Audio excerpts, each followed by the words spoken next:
Waktu Daud melompat-lompat, tabut Allah sudah datang. Anak Tuhan bersuka cita, tabut Allah sudah datang. Halo adik-adik, ya jumpa lagi sama Koko Chandra yang paling ganteng. Wede, keren gak? Ya, oke adik-adik, lama gak ketemu. Koko Chandra kangen banget sama kalian. Tapi gak apa-apa, kita tetap masih bisa beribadah, masih bisa mendengarkan firman Tuhan. Itu semua karena anugerah Tuhan. Nah adik-adik, yuk sebelum kita mulai firman Tuhan hari ini, Koko Chandra ajak kita sama-sama berdoa dulu yuk. Oke, kita semua lipat tangan, tutup mata, ambil sikap doa yang terbaik buat Tuhan Yesus.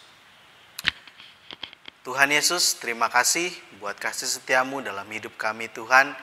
Kalau pada pagi hari ini kami masih boleh mendengarkan firman-Mu, semua karena kasih anugerah-Mu.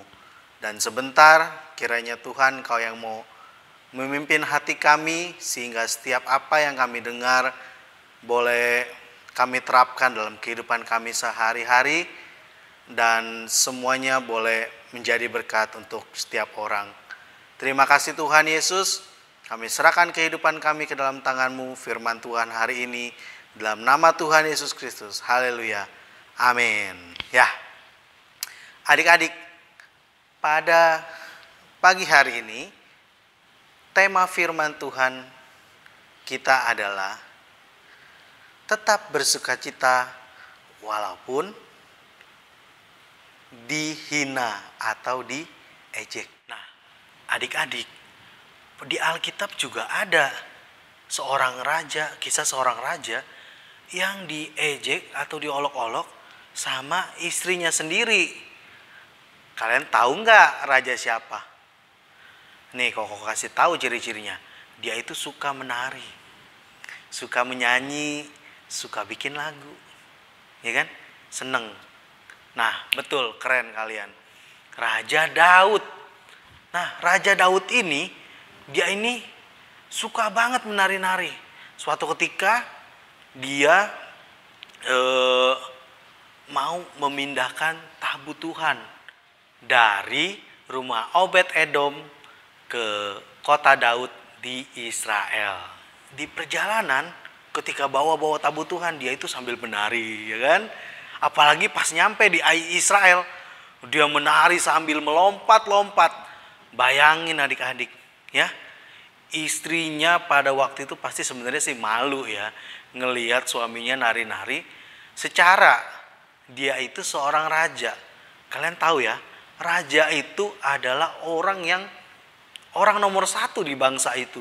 Dan raja itu identik dengan kewibawahan, ya kan? Kayak Koko Chandra misalnya. Gini, jalan pun juga harus raja gitu loh. Ini raja tapi nari-nari, ya kan? Malu nggak? Ya istrinya malu, tetapi Raja Daud sama sekali nggak malu, ya. Raja Daud sama sekali nggak malu untuk mempersembahkan tari-tariannya itu dengan semangat untuk dipersembahkan kepada Tuhan. Wah, keren banget kan ya? Nah, adik-adik, Koko Chandra jadi inget nih, waktu kita masih beribadah di tempat ini, Koko Chandra suka lihat adik-adik ketika disuruh menari buat Tuhan, nggak ada yang menari.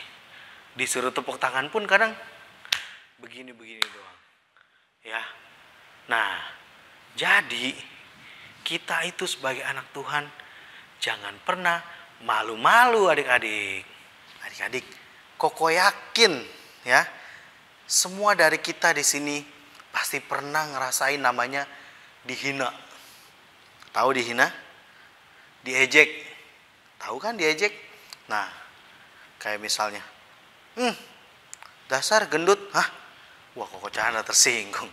Ya, tapi Koko Chandra suka cerita, santai aja, ya kan? Dibilang gendut, ya emang kenyataannya seperti itu, ya kan? Tapi tahu nggak sih adik-adik, ya? Setiap orang pasti ketika dihina atau diejek, kata-kata yang paling gampang keluar adalah, ya, teman kita kalau nasihatin kita pasti, kita selalu dibilang sabar. Ya, benar adik-adik. Itu kuncinya, ya. Kita itu harus sabar. Ya. Pertama itu harus sabar. Karena memang nggak ada cara lain yang harus kita lakukan. Kalau kita marah, wah, itu mah bukan ciri-ciri anak Tuhan. Kalau ciri-ciri anak Tuhan ketika diejek tetap sabar, tetap tersenyum, ya enggak? Yang kedua adik-adik, jangan ambil hati. Wah, ya ini keren banget kan? Selalu dibilang sama temen, udah sabar, jangan diambil hati. Atau dalam kata lain, jangan masukin ke hati, ya kan? Padahal hati kita, kesel gitu ya, dikatain, ya kan, sama teman kita. Macem-macem lah kadang dikata-katainnya. Ya kok nggak perlu sebutin, kalian udah mengerti. Atau mungkin jangan-jangan kalian yang sering ngatain.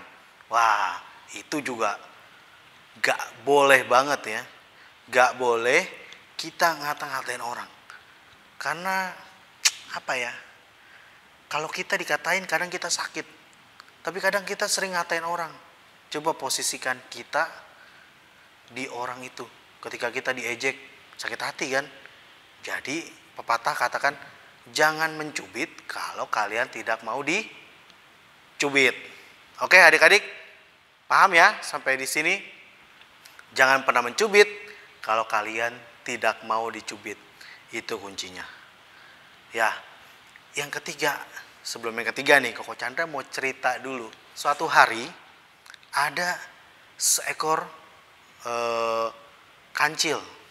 Ya, kancil ini terkenal dengan binatang yang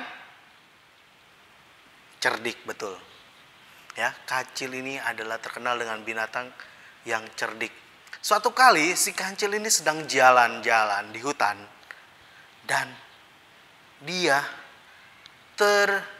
terjerembab ke dalam lubang yang cukup besar dan cukup dalam. Tahu ya terjerembab ya, jatuh gitu ke dalam lubang yang cukup besar dan cukup dalam.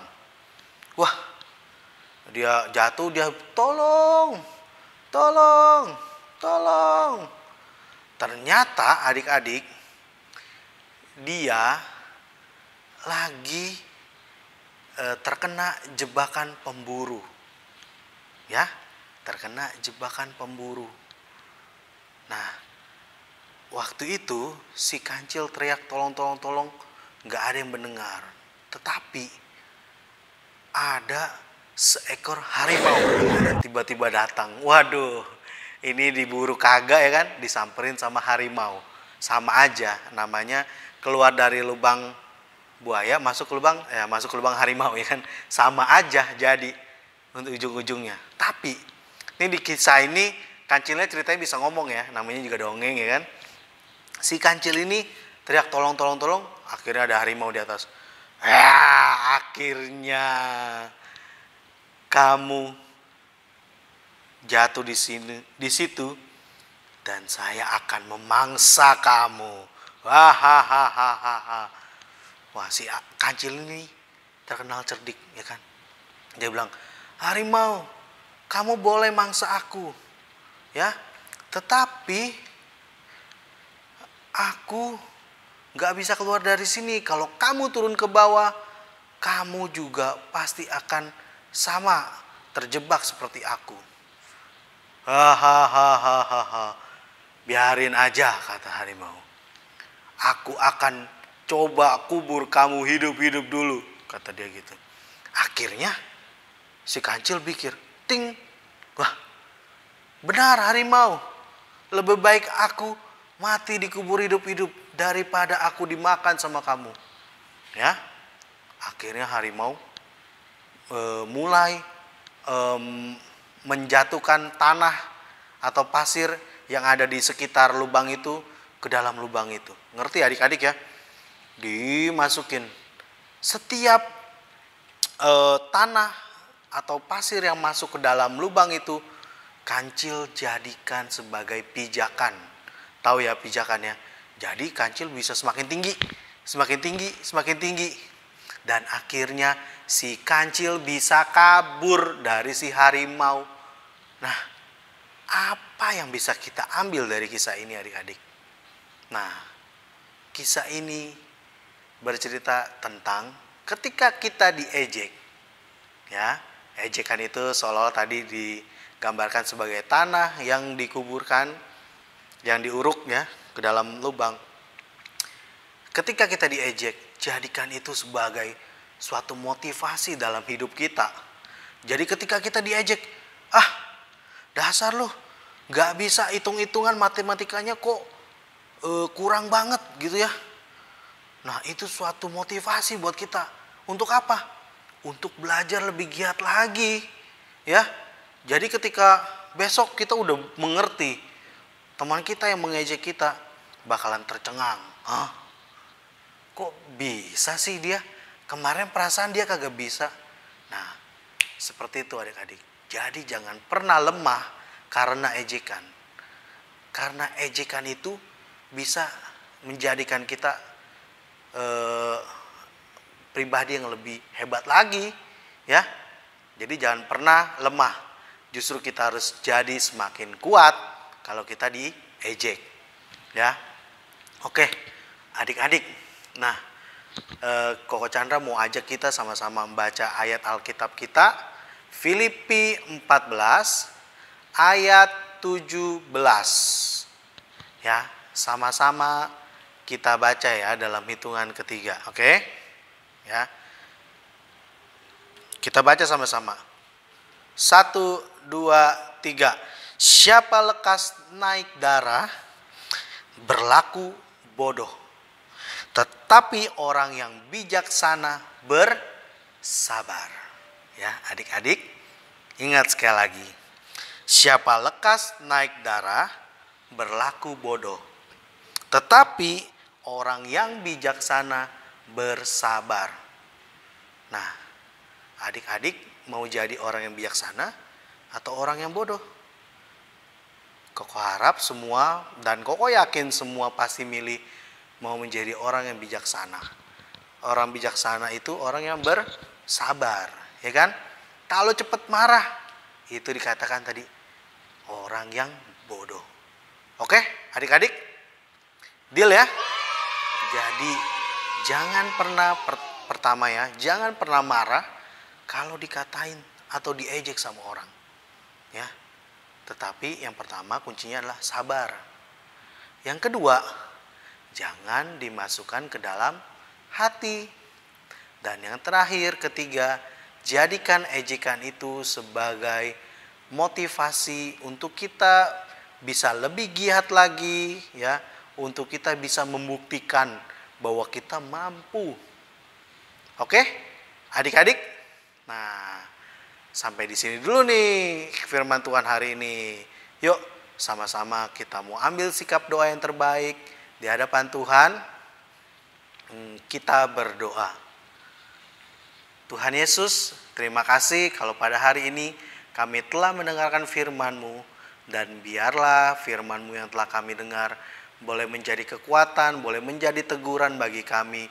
Untuk kami boleh berlaku sabar. Untuk kami boleh menjadikan suatu ejekan itu sebagai motivasi dalam hidup kami.